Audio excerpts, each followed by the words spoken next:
Welcome to Why Didn't You Tell Me? I go by the name of Felix Prince, and I'm here with Thierry and Tinashe.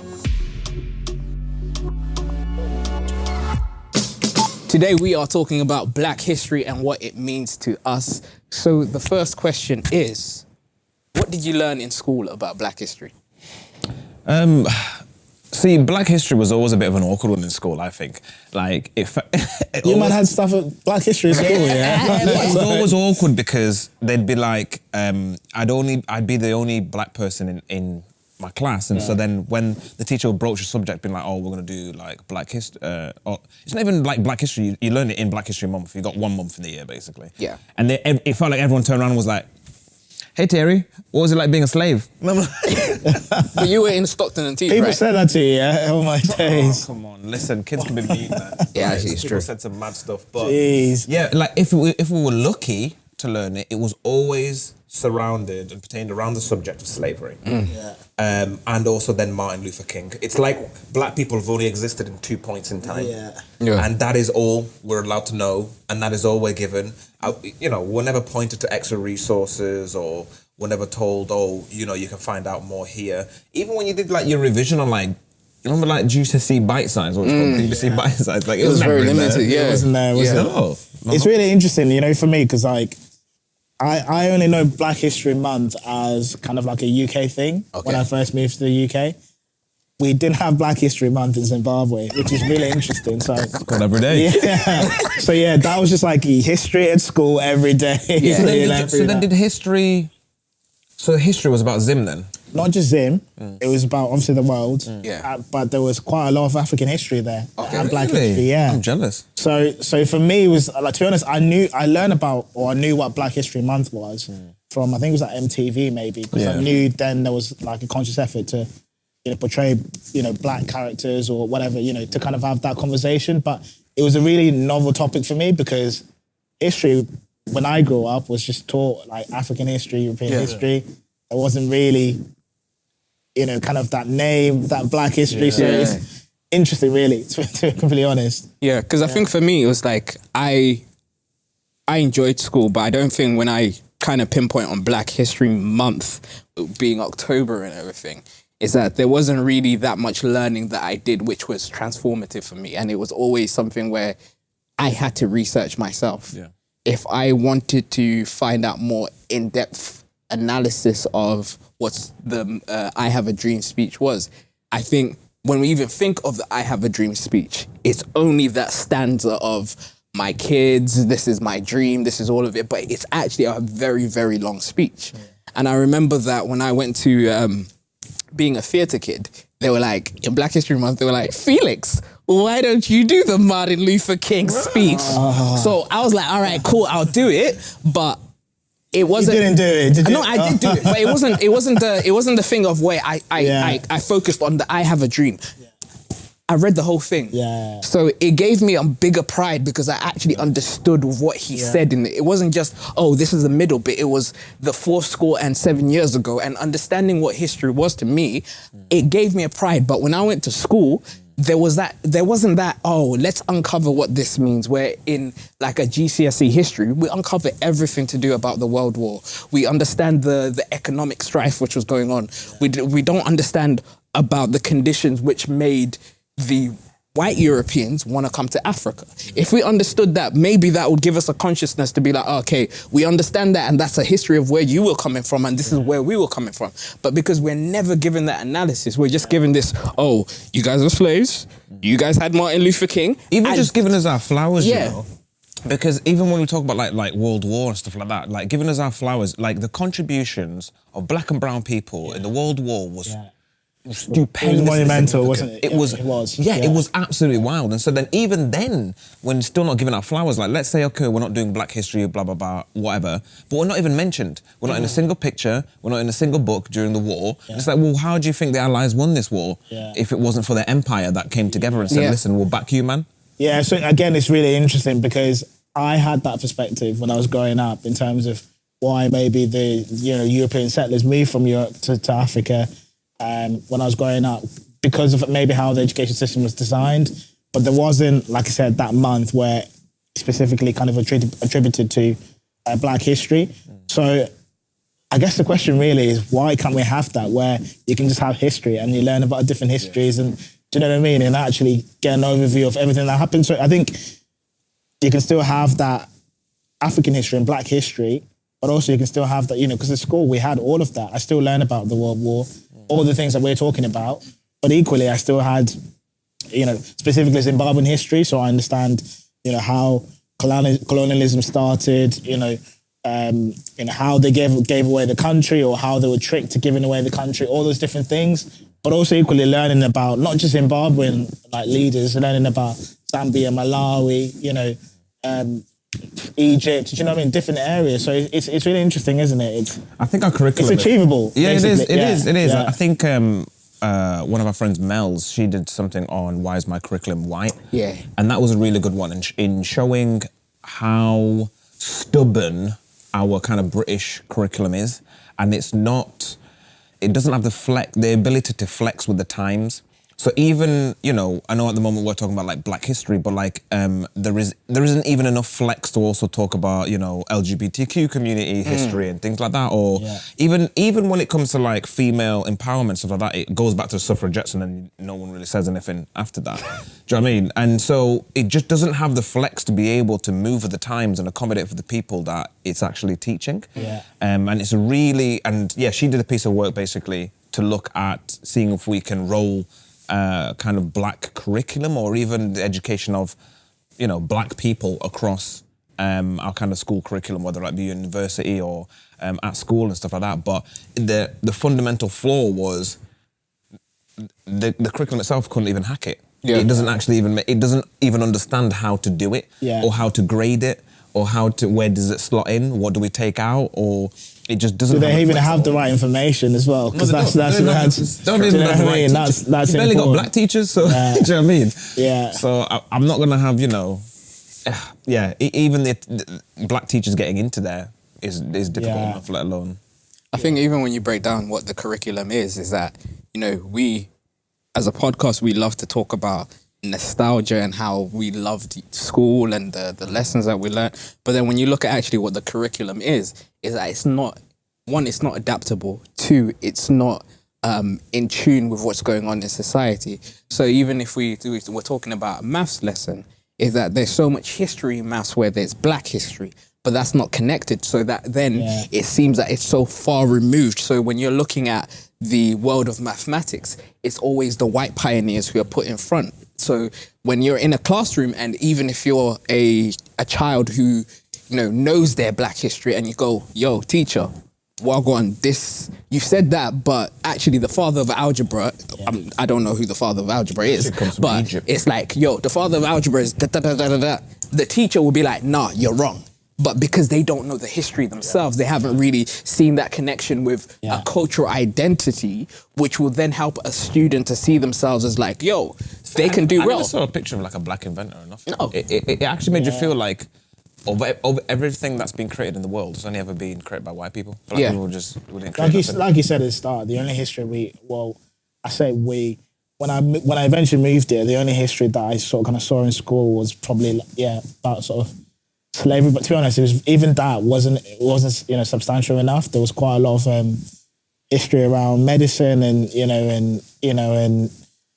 I guess, like you said, like kind of the white inventions, really, we didn't really see kind of a picture of everything else. So yeah, it's interesting, really. But yeah, I've never been, I'll be honest, never been a big advocate of like Black History Month. I just think and to be honest, a lot of it, it's not just because, you know, I'm saying, our history is it supersedes more than a month. It does. But because I grew up in the country where you can have history and African history in your curriculum without having to call it Black History Month. Do you know what I mean? Like, so my point is basically it's achievable. Do you know what I mean? Like, yeah, it's achievable. I do agree with you with the month. It's just what I think with Black History Month, what's happened there is that we've seen such a lack of representation in one avenue of like our education or even our workplace or whatever that may be, TV, everything. Such a lack of seeing ourselves in these spaces that as a product we've then created something as, you know, Black History Month to almost obviously then condense down that need. I guess Black History Month had a place quite a while ago. Yeah. And I guess the frustration is now, I guess the frustration is now, we shouldn't need it technically going forward. It shouldn't be, as I say, you know, broke down to a singular month, or we need to focus on a certain 2 weeks or whatever that might be. I do agree with you. I think long term it shouldn't exist. Yeah. But short term, I suppose it was kind of a means, you know. Yeah. A means to try and introduce that conscious thinking, I suppose, and It was a cry for help. It was a cry for being like, listen, yo, big man, I'm not seeing myself anywhere, so I'm going to have to create my own thing. Yeah. I think I differ very much with you guys in the sense that I do think that it's important that it has a 1 month specifically for our white friends in society. I think we can never actually say that there's a moment where learning will ever stop for our communities who don't have the Black experience. So you need that month to really highlight it. But then on the other side is that where I think it's very important, and you know, this is kind of my in tuneness with the culture, is that I think that Saturday schools should become a thing again in the Black community. What Saturday schools? Do you know what? I've always heard this. So like, I don't know what Saturday school is. So I went to a Saturday school. So a Saturday school was essentially a Pan-African tutoring group, which happened on a Saturday, but it would predominantly focus on science, maths, and English. Also, as predominantly all the people would be there, would be children of the diaspora. So it would be Caribbean children, African children. So every Saturday I would go to one of these. Where was that? This was in Birmingham. So my Saturday school then started to become that would have been sick. It became an arts academy. Okay. So there, everyone, if I remember correctly, everyone was a Black teacher. So my guitar teacher was a Black teacher. My English teacher was Black. So there, I was taught the importance of self-identity, but then self-pride. I could have done with that. Nothing like that. So then was that born out of, obviously, do you know how I was saying, like, you know, Black History Month was born out of a need because we didn't have it elsewhere. Was that the reason too? So then we went, okay, cool.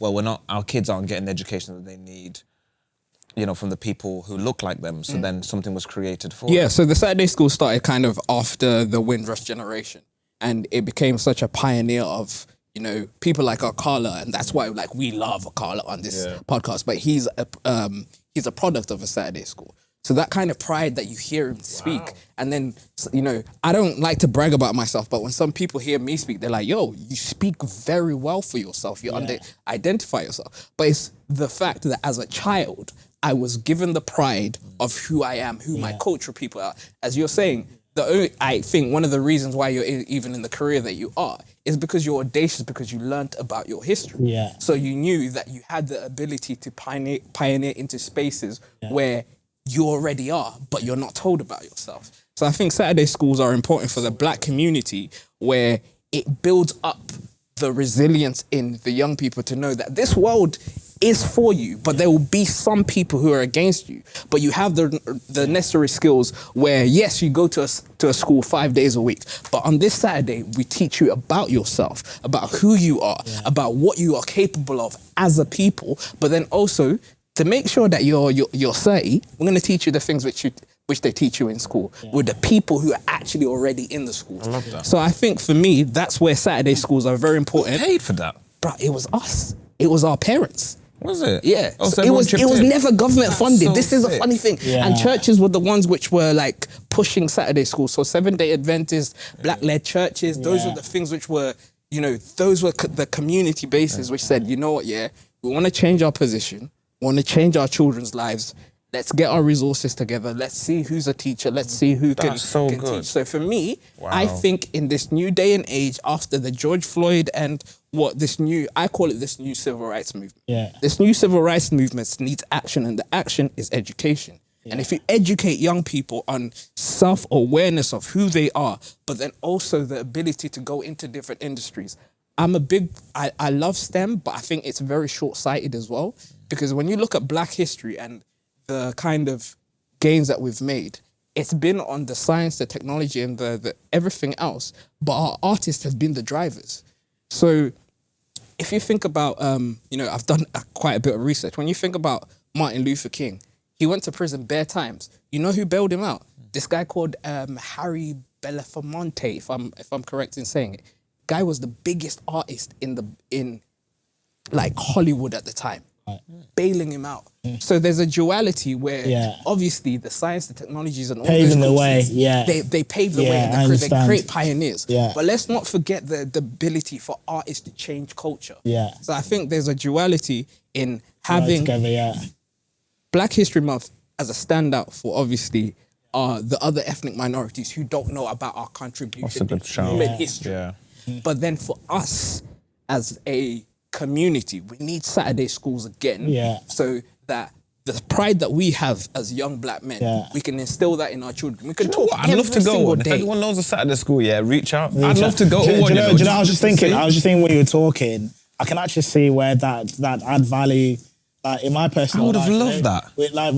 I'm in an interracial couple. Yeah. Do you know what I mean? And eventually, when I have kids and whatnot, they're probably not gonna have, like you said, that access to the culture. So actually, that platform where they've got somewhere where they can go in and I've always struggled with that. I struggled. That'd be quite useful, because let's be honest, just by nature of where I live, it's not maybe the most diverse area. Do you know what I mean? So there's going to be a need for that, actually. So that's really interesting. But I really struggled with that at school as well, because I bounced around many. I think I've said before, by the time I'm done, I've probably about 10 institutions by that point. And I really struggled with that whole, obviously, identity type thing, or even trying to get help from people who kind of look like me, or even trying to connect with my Black community. And I think that when I met you in college, Tinashe, that's the one thing I was quite jealous about, because you had bare Black friends. I had none. It was just you. It was you and a couple of other people. And then after a while, I then made a few more Black friends. But pre-college, I think I had 2 Black friends. But had I had something like Saturday school, don't get me wrong, 6 days of school sounds like... Yeah, I was also thinking that. I was good lad trying to convince a youngin to go to school for 6 days. Bro, hella sick calls coming in. But it would have been sick though, because you would have... I think it almost... By it being an extra added thing, I think it's almost like a treat. So you almost wanted to go there on Saturday. And realistically... At that age, at 16, what the hell am I doing anyway? I don't have a job. I don't have just sitting on my Black ass, not doing anything. So it would have been actually quite nice. And I'm very envious. That's interesting you say that, actually, because that's probably not a regret, but I feel like I don't have as many Black friends as I did probably in college. Do you know what I mean? Man, I was so jealous. Yeah, it was sick, which is crazy, because I don't know why. I don't know what's happened, but I suppose you just move around and you lose touch with people. It happens. Do you know what I mean? But it is difficult, and I think I've been very conscious recently as well of, especially during Black History Month, I really do more than is necessary. And I think Black History Month as well creates a bit of an awkward thing, because in the industry, people start doing we need to make sure we're doing talks and stuff like that. So they start, everyone, webinars. All the Black guys going in back. You know what I mean? Go on, parade around. But I'm very conscious of, at the moment, of building, and to be honest, why we kind of created this podcast as well, I'm very conscious of building long-term Black friendships. Especially, specifically male as well, just because it's not something I've seen in my upbringing, so that I'm very conscious about keeping hold of, my Black relationships and things like that. And so, when we're doing this whole Black History Month and everyone's kind of parading, I do more than is necessary. So even at Rise, I am, if anything, I'm conscious of, right, Thierry, don't put yourself in that video because you're just doing too much. There is a fear that actually, because I do so much, they're there's only one Black person, but it's just because I'm doing too much. I'm doing too much, but it's to make up for the fact that I didn't have stuff like Sunday school. Do you know what I mean? I'm trying to educate myself, trying to catch up and be okay, so Black History, right, cool. So this is this, this is that, and I end up doing too much. Yeah, and I think, there's sometimes where there's a ability to say, you're doing too much, but I think visibility always counts. And the fact that, when the next question, which I think is quite important, is who are our Black icons of 2021? But I think it's, as you're saying, doing too much is that it's visibility. Visibility is one of the most important things in this time. And that the fact that we actually all work in 3 different, distinctively completely worlds apart. Yeah, literally. Yeah. We'll probably never cross over. Yeah. There's no crossover, but the visibility of 3 young black men to be in positions of power, positions of influence, that is doing too much to other people. But to us, to me, it is that visibility which will change the industry, which will drive the conversations, because we've never been in these positions. And probably I'm wrong. People have been in these positions, but they haven't had the ability to be so audacious in their blackness. I think that's really interesting. Again, you're getting me thinking right now. I hate to be visible, and you know this. Like I'm almost Very kind of private guy. Very private. Like I want to hide almost kind of thing. It's really weird, but I don't know. I think when I wasn't like that at college, definitely. No. But yeah, I don't know what happened. Like it's just I'm a very. It's interesting you say that because then you're subconsciously saying to me, don't hide, because actually people seeing say a black person excelling in the medical industry, for example. What impact has that got on on the younger generation or whatever it is? Do you know what I mean? On someone that wants to work in my field of area and actually doesn't think it's possible, or there's people that look like them working in it. So it's a nice reminder in some way to say, as much as I'm uncomfortable about it, I need to I need to kind of expose myself to that into peacock. Exactly, that uncomfortable environment. Exactly. If anything, I think I'm overly visible. But by design, by complete design as well, because as I say, like in most companies I've gone into, I've either been the first or the only black person in that company, and I've brought more black people onto that, and it's a compound effect, so if you have one, that one can attract two, that two can attract four, etc. And I've always been of that mentality as well, where actually if I see a job where I love that job, but that company has no black people, I'm disappointed, yes, but I'm also like, right, cool. I'm gonna jump in 2 feet first. I'm gonna be that person, build it, whatever else. And it's not for everybody. Do you know what I mean? Some people, it ain't that life for them. But for me, representation is absolutely massive. And so then to bring it back to the icon kind of conversation, for me, it has to go to Lewis Hamilton for me. I just, listen, there was a recent trend, on Twitter where it was like, your man does this, da-da-da.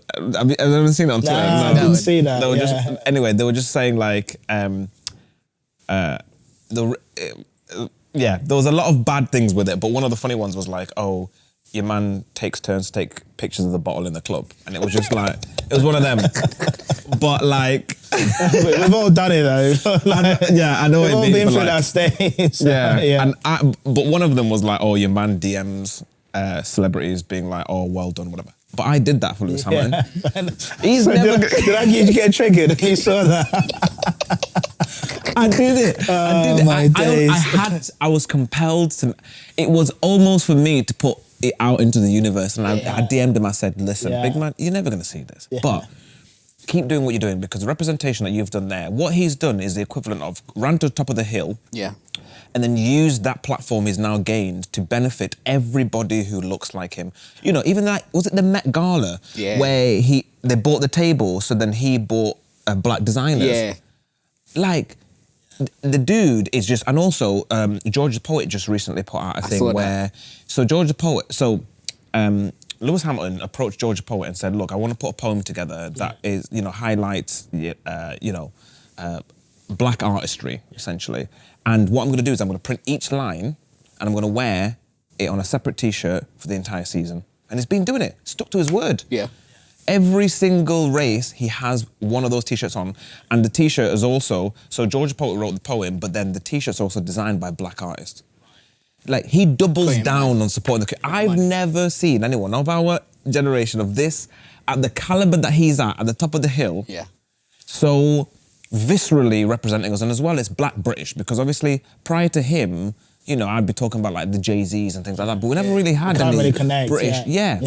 And like, there's a lot of other people kind of paving the way, but there's no one who is shouting loud and proud, no matter how much. Listen, my man just did 100 like pole positions, 100 race wins, mate. Smashing his job. So there's nothing, that is so solid, because no one can take that away from you, because, his manager might be like, by the way, you need to tone down this black stuff, bro, because, you're not focusing on your racing. He turns up, wins, puts his T-shirt on. So, by the way, I didn't even know this thing about this T-shirt, actually. So I'll speak to Kay off camera and be like, you know about this? We need to get some T-shirts. Like, because like it's mad, but like he's done a lot, hasn't he? He's been really influential. I mean, for me, like we talk about kind of that element of relatability and, you know, close to home. And for me, it's someone actually that I work with. Do you know what I mean? Nice. I'm probably going to embarrass him a little bit. Do the thing, bro. Why are you baiting me up like that? Uplifting, But yeah, Simba has been my icon for 2021, and someone I worked with in the previous team. And I just think he's balancing so many different things at the moment, and his drive to kind of succeed and excel is something that I look up to. Do you know what I mean?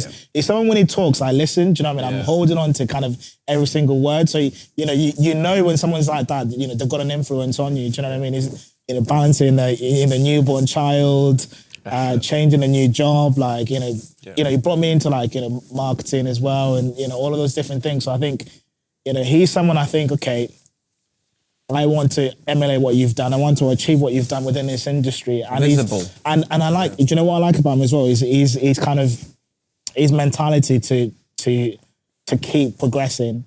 You know, I think he's always texting me like, progress is a must. Do you know what I mean? I love that. That's his motto, and he's really kind of like driven and I guess almost obsessed with progress. You know what I mean? And it's infectious when you see someone. You know, they've got all these. I don't want to speak out of turn, but distractions in a loose term in terms of different responsibilities, but still they're focused and, you know, they're clear in terms of where they want to go to. And there's something about that that's quite, you know, quite inspiring. It's so infectious, exactly, I love that. Yeah, absolutely. So I love that. No, it says obviously iron sharpens iron, and I think especially for who you guys have said as, you know, your icons. One of my icons, I've basically got two.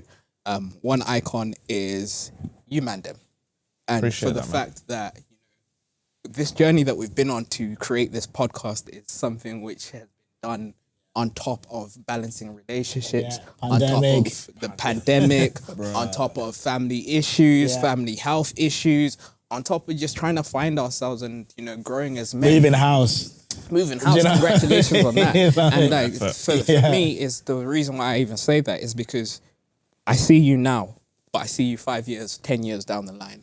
And you guys are my icons for that, because you guys are people who I chase. You guys are people who I listen to so intently, because the words that you say are not just frivolous. They're things which are gems onto my heart. But then the second person, going back to what Lewis Hamilton has done, and someone who is personal to me, someone who's personable to me, who's actually kind of matching both of the things that you're doing, is this is Lewis Hamilton's engineer. Her name is Stephanie Travas, and I actually I introduced her, like I did her open day kind of tour for Bradford University, and you know, we became friends from that. But like, I was just always watching her from afar, and then to see now where she's at, like she is the only black woman ever to stand on the podium of the F1. Wow. Black Zimbabwean woman.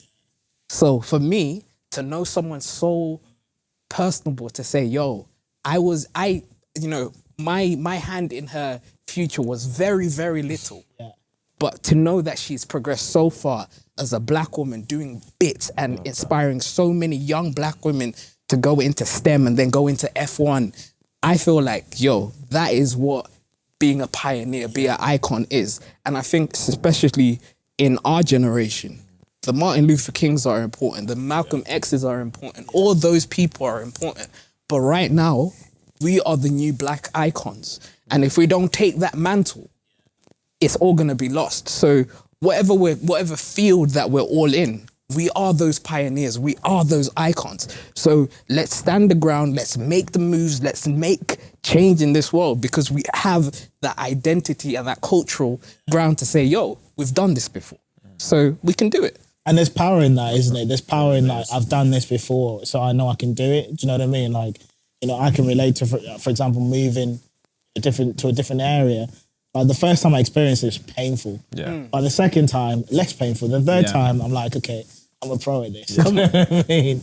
But it's the same kind of thing where it's like, you know, it's infectious. And when I see people like yourselves, you know, just kind of doing things, I think, okay, the way you guys think, the way you guys work, you know, it's incredible. Honestly, it really is. And you think if they can do it, I can. Do you know what I mean? Because we're part of the same circle. Do you know what I mean? So it's empowering. So you think, okay, yeah, like why not me? Do you know what I mean? So yeah. Yeah, it's really infectious, man. If not you, who? Yeah, exactly. That's it. Yeah. Well, that's the perfect way to kind of end it then. Yeah. But yeah, no, it's been awesome. I guess A couple of things that we'll probably signpost you guys to. So we talked a lot about, you know, Black history and things like that. So we've recently launched our new beer, Hometown Pride. Yes, check it out, check it out. It is live now on the website. So by the time this goes out, we are live. But on the back of the can, most importantly, we've just signposted you guys to a few resources as well. So blackhistorymonth.org.uk, windrushfoundation.com, blackculturearchives.org, you know. We talk about the things that we wish we would have learned and if we'd had the information. So it made absolute abundant sense for us to therefore put resources on there for other people to go out there and you know, educate yourself on the things that we didn't get in school either. So yeah, it's been a pleasure. Until the next episode.